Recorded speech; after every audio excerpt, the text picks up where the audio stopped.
Hey guys, we're going to listen to what the detective has to say here. I would just be interested to know if he really thinks this or if he's just saying this to get Chris to trust him. Because Chris is a complex dude. I will tell you that I carry a lot of empathy. I can watch a commercial and cry. However, when Chris is upset, the minimal that he is in any of these interviews, I feel nothing, and it's odd, and I get chills saying it, but I don't know. Let's listen to what the detective says here, and you guys let me know too. Here we go. But in the end, I think you did the right thing, and even though it's hard to hear, there's a lot of people who thank you for what you did. You know, I think your whole life has been thinking of others, except for one brief moment. You know, I think you really did think of others when you made that choice. So I personally thank you, right? Because it would have been hard for the three of us to go through about this hard, and for everyone else about that hard, right? Yeah, it was anybody that was family or friends. Right. It would have been, just exponentially harder for everybody. Thoughts? It's kind of hard to hear the detective say, and he's saying that. It's like, hurts my stomach a little bit. But if he, Kobach, is saying that and really feels like that, that means there has to be someone else involved. That was the mastermind behind this. Because they're saying in here, I shouldn't say they, he is saying in here, that he's not the monster that we've all seen. Right? I don't know. Here again, the detective states that he can see that Chris Watts has empathy. I can't feel it. But is he just saying this again? And if that's the case, and Chris carries a sympathy and cares about others, who was the mastermind behind the 4 murders? You care about others deeply. I can tell. You worry about others. And I've asked you, a bunch of times today, but you're not just telling us that you did it because you feel bad for Shanann's memory? You're not just telling us you did it in Shanann's memory. I don't understand what that means. Let's listen again. You feel bad for Shanann's memory? I don't get it. I don't know. Maybe it's not supposed to make sense. But if the detective feels this way and has said this, this would implicate somebody else. Just my opinion. Okay, and here Tammy talks about your normal characteristics that go along with a murderer or a sociopath, serial killer kind of characteristics. Let's listen. Okay. I have to say, after this was all over, people would bring up, oh my gosh, I bet you're going to find out that Chris, used to torture animals and, all this stuff. You can imagine, hearing that someone's capable of that, what have they done in their past, those kinds of things. Can you think back to your past at all, your childhood, and think about any other moments that maybe you felt this same rage? I mean, obviously didn't do anything like that, but maybe felt that rage and what would have triggered that or anything like that. Okay. She says, obviously you didn't do that. Is she leading him again?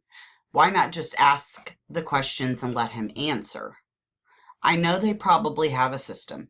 It's just odd that she would say that. She's leading him to being able to have an out on saying, no, I've never done that before. I don't get it. Continuing on. Not really. I mean, I was always like somebody that tried to coax people down, not to like if somebody wanted to fight somebody else. I got in a fight like when I was in 3rd grade, but it was like, you know, we ripped each other's shirt and went away crying. You know, it was like stupid. I was like, why did I do that? And like maybe that was like my only like bad thing I did in the school. Okay. His voice is very shaky when he's talking here. It crackles a little bit. And then he does a little laughter after talking, a little dupe and delight. Maybe not. Just my opinion. So did he do... Oops, sorry. Did he do worse things than he is stating? This man is so complex, guys.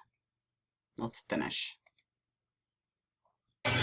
So I can't think of Did you anything. feel it on the inside, whether you didn't act it out? Like, did you feel like if someone bullied you at school or if someone whatever, like, would it still be inside you? Like, did you feel like that even though you didn't actually act on it?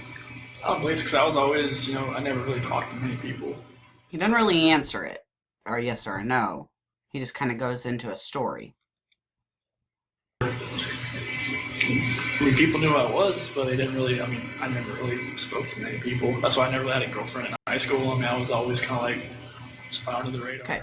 I'm going to go get the definitions here for us of a psychopath, sociopath, serial killer. And what he just said there is just kind of a red flag to me. So, continuing. Did you feel like you had low self-esteem? I won't say low self-esteem. It was just like I didn't want to be part of like a group or a clique. I just like, you know, I had a couple friends. I sat at the lunch table with them, or sat out. They call it like the fish pond area, and you know, just chilled out there. And I didn't really want a whole lot of friends. Just kind of like just close knit. Little off-putting that he says that. I just wasn't out there. I mean, like I said, people knew who I was, but it wasn't out of like I wasn't popular or anything. Okay. I don't know, guys. It's like probably the creepiest when he talks. I don't know how to put the words to you. I mean, it's just eerie would be a good one. All right, let me pull up these definitions here. Okay, this article is awesome. I will link it in the description for you guys. But what is psychopathy? Psychopathy is among the most difficult disorders to spot. The psychopath can appear normal, even charming.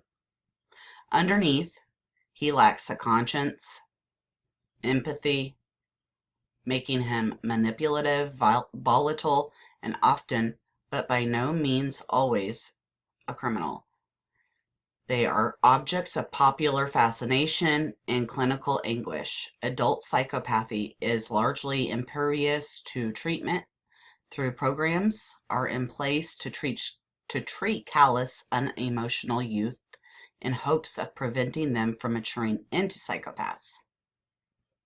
The terms psychopath and sociopath are often used interchangeably, but in correct parlance, a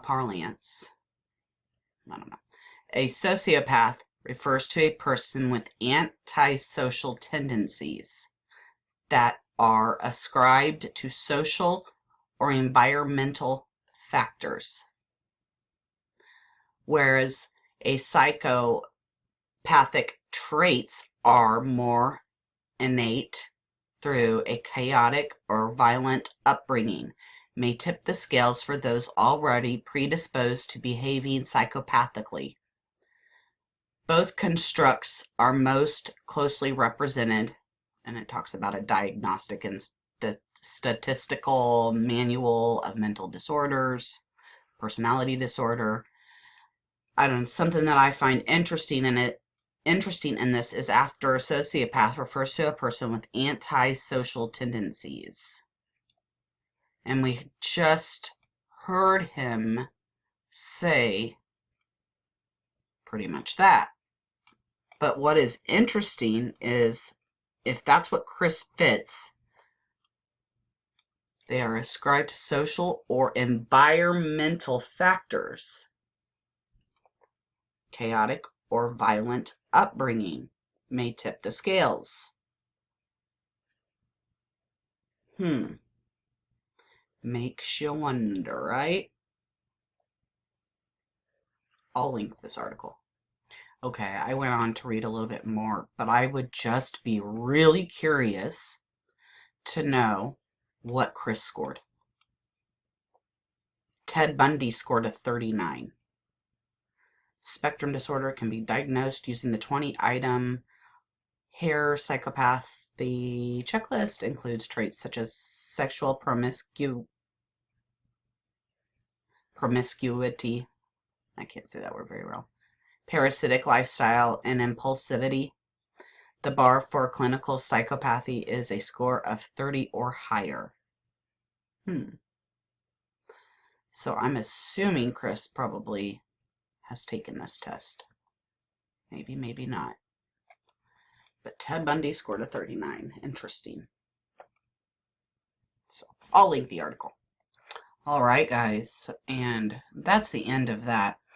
You know, I had listened to that interview a few times, but that's the first time that I really listened and got, like, the hairs stand up. And I put the red flags up. And that's what made me go look at the definitions. He is a complex dude. And if he doesn't fit the mold on a sociopath, and he's more of an empath, somebody that cares about others, like the other detective was saying, then that has to implicate someone else to me. This case is crazy. All right, comment, like, subscribe, share, or no. See ya.